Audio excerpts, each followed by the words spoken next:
Today, we will talk with you about the hidden destruction that wars create not only on battlefields, but also on banknotes and in people's daily lives. About the fact that war is an incredibly expensive activity, about the mechanisms states use to cover these enormous costs, and finally about why states sacrifice economic stability in the name of survival, and how war devours a society's financial future. Imagine waking up one morning and discovering that the savings you have painstakingly accumulated over years, the symbol of your future plans and your sense of security, have turned into a meaningless piece of paper overnight. You have done nothing wrong. You worked, you saved, and you planned for the future. But suddenly the price of bread doubles, and fuel becomes a rare luxury. Your wealth melts away silently, and this is not fiction. It is the brutal economic reality of war. Usually, when we think of war, the first images that come to mind are soldiers, tanks, and battle strategies. But behind every visible conflict lies a more hidden and silent struggle called financial warfare. In this arena, battles are not fought with cannons, but with printing presses, debt contracts, rationing systems, and devalued currencies. This economic war, overshadowed by visible military operations, is in fact one of the most decisive aspects of war. For centuries, wars have always devalued money and made people's livelihoods more difficult. This situation has struck not only those fighting at the front, but also civilians sitting at home. We will explain why money dies during wartime, not through complex terminology, but through events that actually happened in history. Because where fighting takes place, not only weapons are fired, prices also rise rapidly.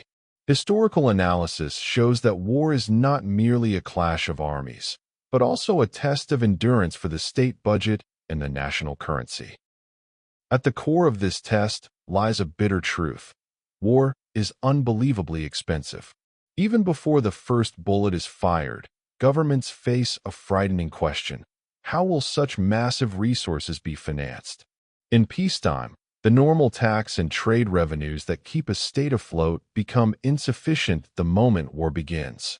Once the war machine is activated, it turns into a gigantic mechanism that consumes resources. Armies require weapons, weapons require factories, and factories demand steel, fuel, labor, and transportation. Added to this are everything from soldiers' medical care to logistics and intelligence systems, each element rapidly draining the state treasury. No state has the ability to pre-accumulate and prepare for the costs of a major war, because the scale of these expenses is beyond imagination. To escape this financial dead end, states resort to three main and risky paths: sharply increasing the tax burden, massive borrowing mechanisms, and issuing new money into circulation. Wars have always brought enormous debt burdens with them.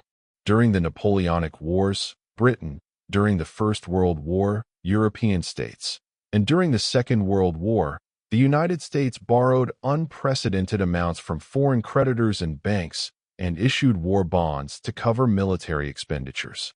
Borrowing does not immediately destroy a currency, but debt has a hidden price. Future money is sacrificed to pay for today's war. As debt grows, confidence in the government's ability to repay it weakens. Investors become uneasy. Interest rates rise. The currency becomes fragile. And when confidence in a currency declines, its value begins to fall. Money is not just paper or a number on a screen. It is trust. War slowly poisons that trust. When taxes and borrowing are not enough, governments turn to the most dangerous weapon in financial history, the printing press. Creating new money is fast. It avoids political resistance. It allows immediate payment to soldiers and factories. It causes no debate, just fresh banknotes flowing into the economy. The economic value of money depends directly on its scarcity and accessibility relative to goods. During wartime, when production declines, the mass printing of new money by governments disrupts this delicate balance. As a result, an excessive amount of money chases a limited number of goods, causing prices to rise rapidly and citizens' savings to lose purchasing power. This economic pattern has manifested itself throughout history in different periods. Revolutionary France. Assignats printed to finance the war resulted in the complete collapse of the currency. First World War Germany. Excessive printing of the mark pushed the country into hyperinflation. The same mechanism operates in the modern era, when governments resort to uncontrolled money printing to cover military expenditures. The national currency rapidly loses its value. War severely shakes the real economy because factories shift from producing civilian goods to producing weapons, while farms lose their workforce due to military conscription. At the same time, trade routes become dangerous, ports are blockaded, and supply chains are broken, sharply reducing the availability of essential goods such as food, fuel, and clothing. This situation, an increase in the money supply alongside a decline in real production, creates a perfect breeding ground for inflation. Rising prices are not the result of traders' subjective greed, but of a change in economic reality, the collision of expanding money with existing scarcity.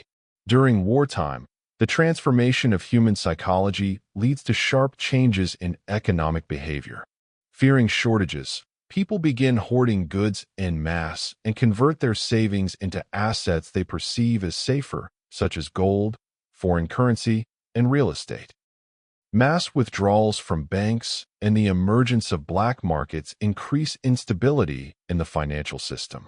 The value of a national currency is essentially measured by society's collective trust in it, but when war shakes this trust, the collapse of the currency becomes inevitable and self-fulfilling.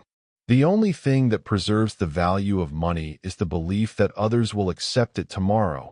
Yet wartime conditions damage this fundamental trust.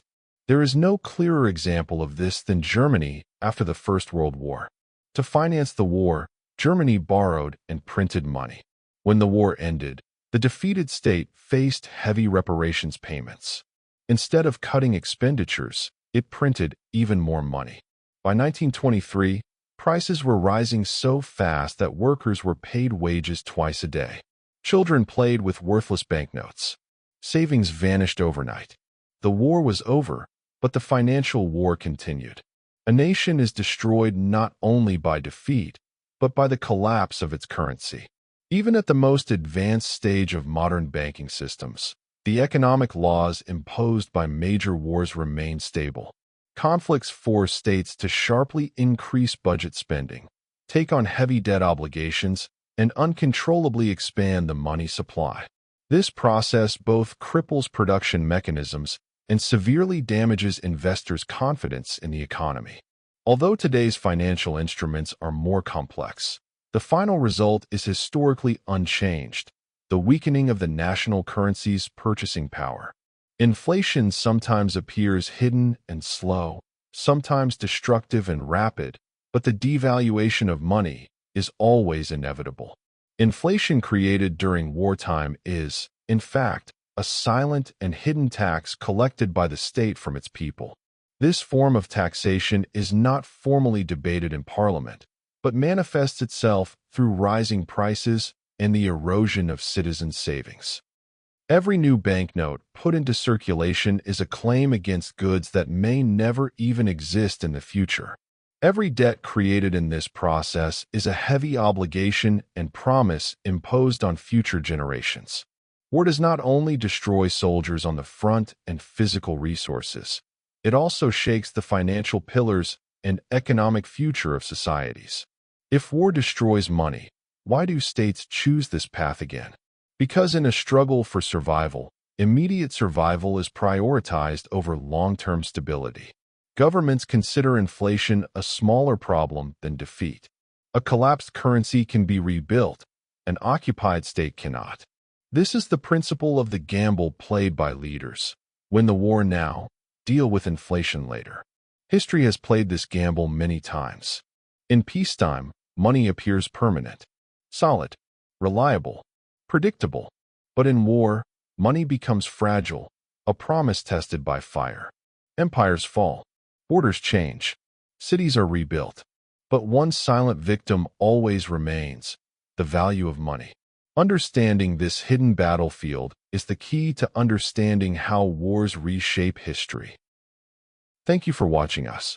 If this topic was interesting to you, don't forget to like the video, subscribe to the channel, and activate notifications. In the upcoming videos on this channel, we will take a deeper look at history, economics, and the major processes shaping the world. Your opinions are important to us as well. Share your thoughts in the comments. Remember, those who understand the past build the future more correctly.